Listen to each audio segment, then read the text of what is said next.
Part 1. The Catacombs of Paris, beneath the City of Light. Paris. The City of Light. A place of love, art, and history that stretches back over 2,000 years. But beneath the grand boulevards and glittering monuments, hidden in darkness and silence, lies a different world. A world of bones, tunnels, and secrets. Welcome to the Catacombs of Paris.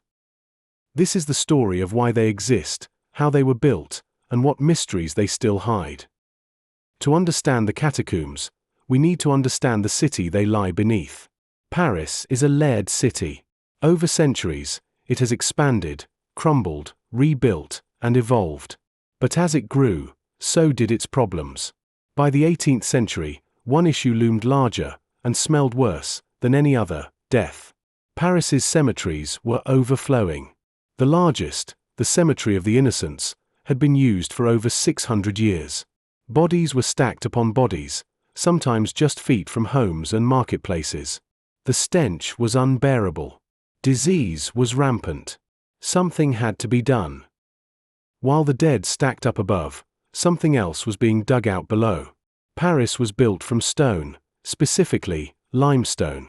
Since Roman times, quarry workers tunneled beneath the city, carving out vast underground networks to extract the stone used in cathedrals, bridges, and palaces. By the 1700s, the quarry network had become a dangerous labyrinth.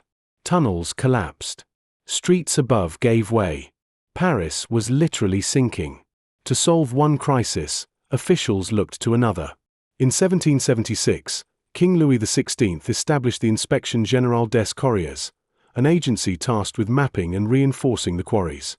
But soon, they had another job: relocating the dead. Beginning in 1785, under the cover of night, wagons filled with human remains began moving through Paris. The bones of more than 6 million people were transferred from city cemeteries to the abandoned limestone quarries. They were not dumped. They were arranged. Skulls, femurs, ribs, stacked with eerie precision along the tunnel walls, forming patterns and altars.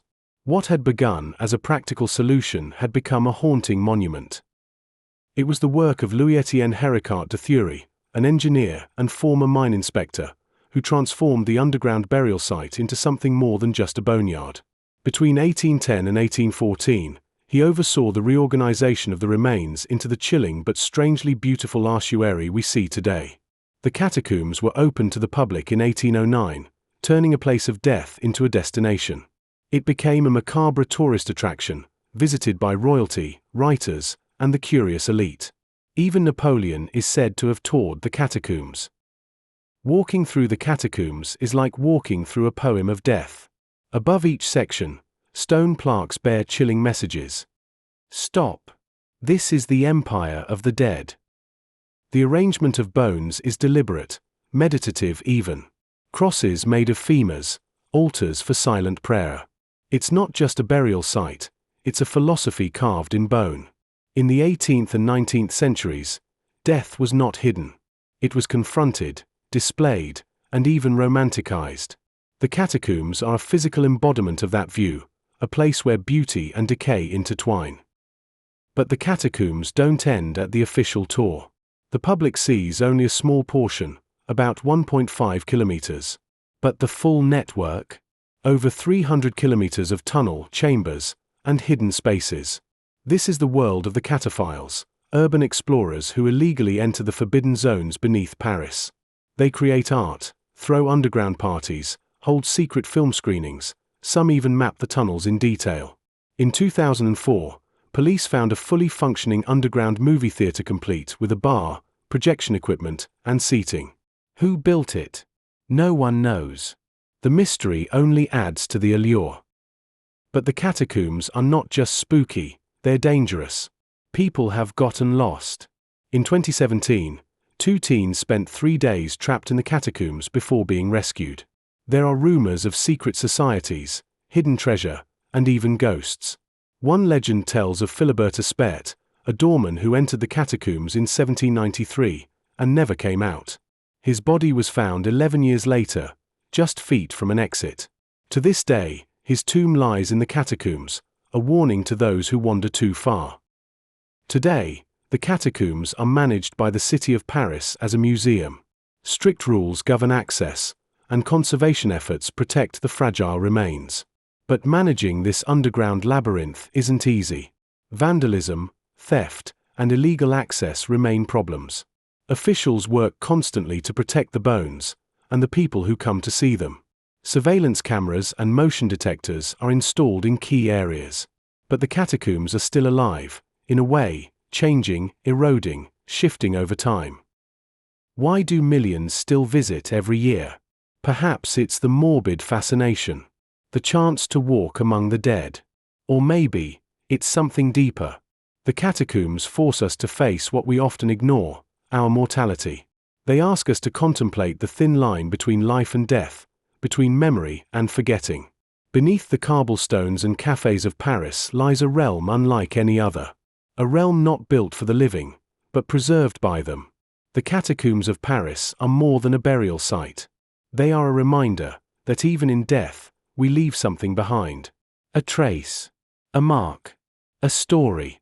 And deep beneath the lights of Paris, that story continues to echo in silence. Each skull was a person, someone who laughed, cried, lived. And now, they form the walls of a quiet city beneath the city. Part 2. The Woodcutters' Cold Winter Chores. Winter doesn't knock when it arrives in the forest. It pushes through like a storm-bent tree, sudden and certain, bringing silence, snow, and shadow. But for the woodcutter, winter isn't simply a season, it's a challenge. While most retreat to warmth, he steps into the cold.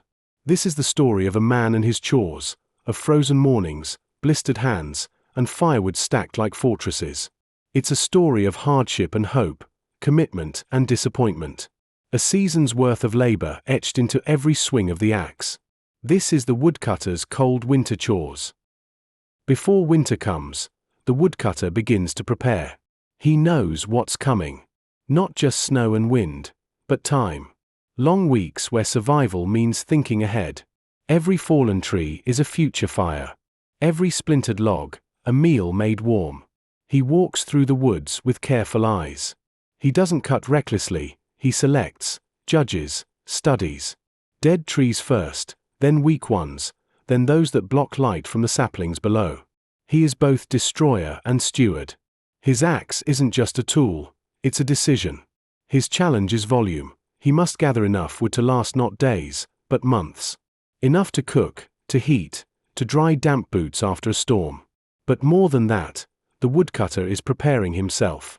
Each swing is a whisper to his future self. You will be cold. You will be tired. But you will endure. The first snowfall is always a quiet thing. Beautiful, even. The world muffled in white. But for the woodcutter, it signals a shift. The ground hardens. The trees groan with frost. Everything becomes heavier, wood, steps, breath. What was once simple now resists. The axe must be swung harder. Logs that cracked easily in the sun now split reluctantly, the cold making them stubborn and dense. Tools freeze. Boots stiffen. Ropes snap. Still, he works. Because the chores do not care if your fingers are numb. They do not care if the wind cuts through your coat like thorns through linen. The chores remain. And the only way forward is through. The winter is not just physical, it's emotional. The woodcutter is often alone. Days can pass without a single voice, without another set of tracks in the snow. The silence can be comforting at first, but eventually, it starts to press in. He talks to the fire, to the axe, sometimes to the trees. He remembers warmer months, the laughter of neighbors, market sounds, the scent of earth after rain. But those are memories now, tucked away like summer clothes.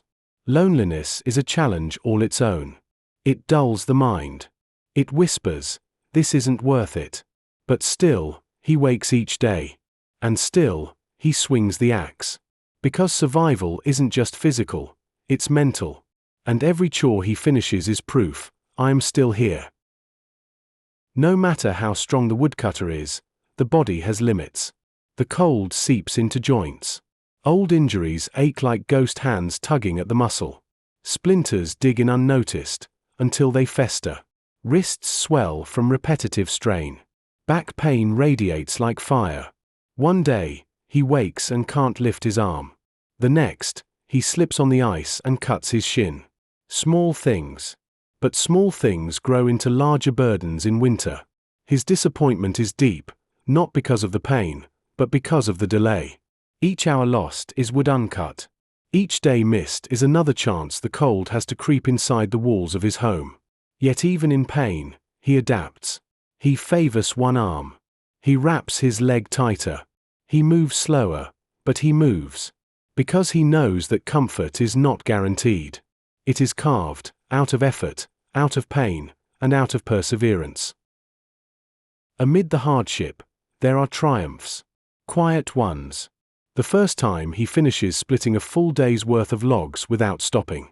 The day he returns home, soaked and aching, and finds the cabin warm because he kept the fire burning. Or the morning he walks outside and sees the woodpile, tall, proud, and ready. These are his victories. No one else may see them. No one else may cheer. But he knows what they cost. And in those moments, he feels something rare in winter. Pride. Because each swing of the axe is a choice to fight against the season, against weariness, against the quiet whisper of giving up. And every piece of wood placed carefully beside the hearth is a line in the story of his survival. Not all efforts succeed. Sometimes, the wood he stacked collapses after a thaw. Sometimes animals steal food from his storage. Sometimes the sled he uses to haul logs breaks halfway up a slope, and the logs tumble, wasted. Some mornings, the fire refuses to catch, and he shivers for hours. Some nights, he lies in bed hearing the wind scream and doubts everything. He feels the disappointment not as a moment, but as a weight. Heavy, silent, relentless. But here lies the woodcutter's strength, not in what he avoids, but in what he endures. He does not quit. He curses. He sighs. He starts again. Because to survive winter is not to be flawless. It is to be resilient. When the wind howls and the body protests, when the chores feel endless and the reward distant, the woodcutter remembers. He remembers his father's hands, calloused like his own.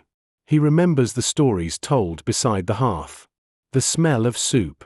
The feeling of warmth earned, not given. He remembers why he does it. Maybe it's for a family he lost. Or one he hopes to see again. Maybe it's just pride.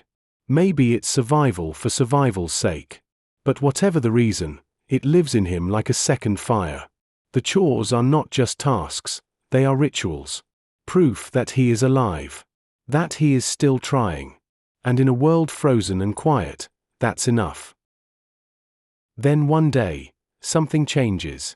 The wind is still cold, but the sun stays a little longer. The snow begins to retreat. The trees start to stretch again. And the woodcutter sees it, the first crack in winter's armor. He is not finished with his chores. Not yet. But the worst may be behind him. His woodpile is low, but steady. His tools are worn, but functional. His body aches, but still moves. And his spirit, weathered though it is, still burns. Winter has not defeated him. It has shaped him. He walks through the forest, not with dread, but familiarity. He nods at the trees, the snow, the cold, like old rivals who understand each other. Winter takes. It takes ease, warmth, comfort, convenience. It takes time and effort and silence. But it also gives. It gives clarity about what matters, what endures. It gives purpose. It strips away the noise and leaves behind only truth. The woodcutter doesn't curse winter. He respects it. He fears it, yes, but he also thanks it. Because without the cold, he might forget the value of heat. Without hardship, the joy of simplicity. Without chores, the meaning of rest. He has emerged from the season with scars, stories, and a stack of wood that says, I was here. I worked. I lived. Spring comes. The snow fades. The forest reawakens. But the woodcutter knows, winter will return. And when it does, so will the chores. The cycle never ends. And maybe that's the point. Because there is something noble in repetition, something sacred in doing what must be done, again and again, not for applause, but for life itself. The woodcutter is not chasing comfort. He is building character. With every log split, every burden carried, every moment endured in the deep, bitter cold, he is shaping himself. Not just to survive the winter, but to understand it. The woodcutter's winter is not just a season. It is a test. Of strength. Of will. Of patience. Of love. He will face it again. He will struggle. He will prevail. Because in the coldest days, when the chores are endless and hope seems far away, he doesn't ask for ease. He asks only for the strength to continue. And in that, he finds his victory. Part 3. The Castle Architect and Ongoing Repairs. In the shadow of kings and banners, where tapestries hang and trumpets once sounded, there lives a man whose name is rarely recorded in song. But without him, the castle crumbles. This is the story of the castle architect, not a mere builder, but a master of stone, symmetry, and survival. A man caught between art and labor, between royal demands and the weight of weathered walls. His work is never done. His victories, often invisible. But his impact endures for centuries. Welcome to the Castle Architect and Ongoing Repairs. The castle architect of the medieval world was not simply a mason, nor merely a designer. He was an engineer, planner, mathematician, artist, and leader, a mind working behind the mortar, orchestrating greatness. In an age where each stone carried the weight of sovereignty, his every calculation mattered. Too thin a wall, and invaders broke through. Too weak a support, and entire towers collapsed. He worked in the background, but he held the kingdom's safety in his chalk-stained hands. His name was rarely etched into history, but his designs were. And every repair, every keystone, every buttress, was a whisper from him, saying, "I was here. I held this castle together." The medieval architect answered not just to the elements, but to his sovereign. Royal expectations were immense. A king wanted a fortress imposing enough to inspire loyalty, but beautiful enough to dazzle nobility. He wanted battlements to repel siege engines, and halls grand enough to host the Pope. But he also wanted it fast. "Build me a fortress," the king might say, "that will last forever, but make it ready for winter." Thus, the architect found himself between dream and deadline. One misstep and the project stalled. One oversight, and a rain-soaked roof became a political crisis. A noble might slip on poorly placed stone stairs, and it would be the architect who bore the shame. He had to anticipate failure before it happened. He was expected to conjure permanence from fragile materials, and vision from medieval tools. And yet, he did. Building the castle was only the beginning. The true story of the castle architect was one of ongoing repair. Because time is merciless. Walls crack. Wood rots. Siege damage lingers. Rain erodes mortar, wind gnaws at exposed corners, and even peace takes its toll, because castles are lived in, and what is lived in breaks. Thus, the architect became caretaker. Not of the king's mood, but of his legacy. Every week brought new issues. Leaking ceilings in the Great Hall. Cold drafts through poorly sealed windows. A fractured archway threatening collapse. Staircases that bent from footfall and years. Repairs were not a sign of failure, but of devotion. He worked not just to create, but to preserve. He could have walked away. The pressure. The politics. The endless breaking and rebuilding. But the castle architect stayed, not for gold, not for status, but for passion. He loved the sound of chisels striking true. He loved the slow rise of a tower, one stone at a time. He found beauty in arches that bore weight, in staircases that curled like poetry, in walls that seemed to breathe history. His sketches were art. His geometry, sacred. He saw in the castle not just a fortress, but a living organism. It needed tending. It grew. It decayed. It was his to guide. And even after years of smoke, rot, rain, and war, he still looked upon it with awe.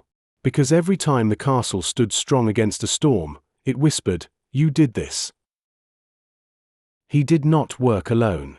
Around him, a brotherhood of craftsmen toiled, each masterful in their own right.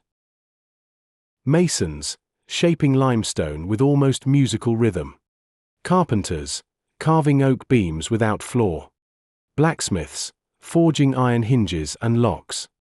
Laborious, covered in dust, dragging stone up winding scaffold ramps. They shared stories, shared wine, shared injuries. They were men who'd seen roofs collapse, who'd lost fingers to misjudged angles, who'd buried friends beneath rubble. The architect knew every name, and they knew him, not as a nobleman behind parchment, but as one who cared, who would stop mid-measure to lift a stone, who valued each man's hands as much as their silence. Their bond wasn't spoken. It was carved into every wall, every tower, co-authors of permanence. Behind every grand hall and arrow slit lay mathematics, and the architect was its humble student. He understood load distribution, weight transfer, and the delicate dance of keystone and arch. He could calculate how many stones it took before a wall collapsed, or when too much wind would shear a tower top. Geometry wasn't abstract to him, it was survival. In an age before modern tools, he measured with rope, angles with shadow, levels with water in bowls. Every number mattered. Every angle had consequence. When a tower leaned, he didn't panic. He studied it, tested the soil, traced its bones. His knowledge wasn't just theory, it was earned in failure. And in time, he didn't just build castles. He redefined what castles could be. But even he failed. One winter, the outer wall buckled from frost. One spring, a ceiling gave way in the east wing. One careless misjudgment, and scaffolding collapsed, costing lives. And he wept. Because failure in stone meant more than ruin, it meant loss. He took it personally. He scoured his plans. He questioned his mind. He stood in the cold, staring at what had once been strong, and vowed it would never happen again. This pain wasn't weakness. It was proof of commitment. He rebuilt. He reinforced. He learned. Not because someone demanded it, but because he could not bear to leave it broken. To the outside world, the castle was a symbol of power, of nobility, of dominance. But to the architect, it was fragile strength. It stood tall because men made it so. It stood still because he kept tending its wounds. He didn't just preserve stone. He preserved memory. Every room repaired held conversations never heard. Every stair fixed had carried knights to war, queens to prayer, children to sleep. The castle was alive, and he was its doctor, guardian, and artist. Its greatness did not lie in how it began, but in how it endured. And that was his doing. The years passed. His hair grayed. His hands stiffened. He handed off plans to younger men, trained new minds in the old ways. He knew the repairs would never end. That the wind would always find cracks. That rain would always return. That castles never stop breaking. But he also knew this: he made something that lasted. Not perfect. Not eternal. But real. And resilient. A legacy of effort, of beauty, of problem-solving in stone. A monument to human ingenuity, endurance, and devotion. Today, most do not know his name.